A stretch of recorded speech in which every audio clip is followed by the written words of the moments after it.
Bonjour Arlette, comment ça va? Bonjour Sébastien, bonjour à tous. Bonne rentrée à tous. Oui, c'est ce que j'allais dire, ce jour de rentrée, toi te rappeler de bons souvenirs, t'en as fait combien des rentrées dans toute ta carrière? 40, 41, 42? Oui, une bonne quarantaine. Oui, avec encore où j'étais moi-même élève, Ah oui, c'est ce que t'en comptes plus. Non, alors aujourd'hui, tu nous parles du calendrier floral de l'automne, parce qu'il est vrai que les mois de septembre, octobre, novembre, il y a plein d'histoires derrière ces mois. D'ailleurs, l'origine du nom remonte à l'Antiquité, je crois. Tout à fait. Déjà, si on prend le mois de septembre, bien chez les Romains, l'année a d'abord compté 10 mois. Et chacun était désigné par un numéro. Mars étant le premier mois de l'année, et bien le mois de septembre, c'était donc le 7e mois, septembre. Yes. Voilà. Et septembre, comme tu le disais, c'est le premier mois de l'automne et il est marqué par l'équinoxe chez nous.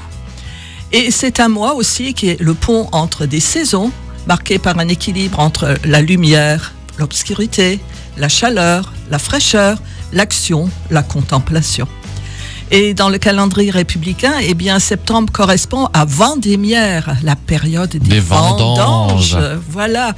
D'ailleurs, il y a de nombreux proverbes qui font référence à la vigne. Septembre humide, pas de tonneau vide.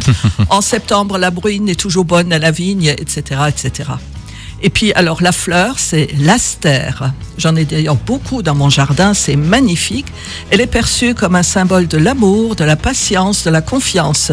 Elle évoque également la sérénité et la paix. Et c'est une plante herbacée qui fleurit en automne et qui redonne vie et couleur au jardin. Alors, tu en trouves en jaune, en violette, en rose, en blanche, en bleu. Et c'est vrai que ça fait de jolis massifs.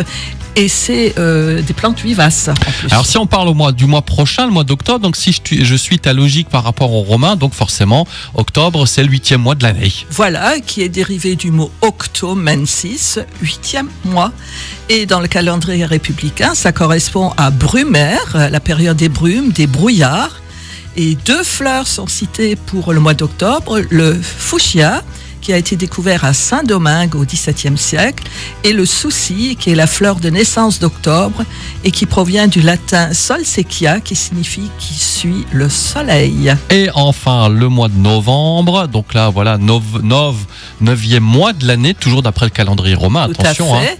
Et dans le calendrier républicain, ça correspond à Frimaire, à la période des froids, du frimat. C'est la plénitude automnale, il fait pluvieux, avec des plantes dépouillées de leur feuillage et les premières rosées du matin. Oui. Et c'est le signe avant-coureur de la saison hivernale dont nous parlerons au mois de décembre. Alors la fleur, eh bien, tout le monde la connaît, c'est le chrysanthème, qui est originaire de Corée. Et au Japon, cette fleur est appelée la fleur d'automne et elle est le symbole du plaisir et du bonheur. Oui, alors que chez nous, on les met sur les tombes. Incroyable quand même. On les met majoritairement sur les tombes. Et on en compte environ 20 000 à 30 000 variétés différentes. Et les chrysanthèmes ont l'avantage de fleurir à une époque de l'année où toutes les autres fleurs ont disparu. Ouais. Et on trouve toutes les nuances. Après, c'est joli les chrysanthèmes aussi. C'est joli. C'est joli, moi j'aime bien. Dans des bacs, comme tu dis, sur les cimetières ou dans les jardins, ça fait de jolis massifs. Arlette est historienne de formation, mais aussi guide touristique. Vous l'avez peut-être croisé cet été. Lundi, dans 15 jours, tu nous parleras de l'école Vifria.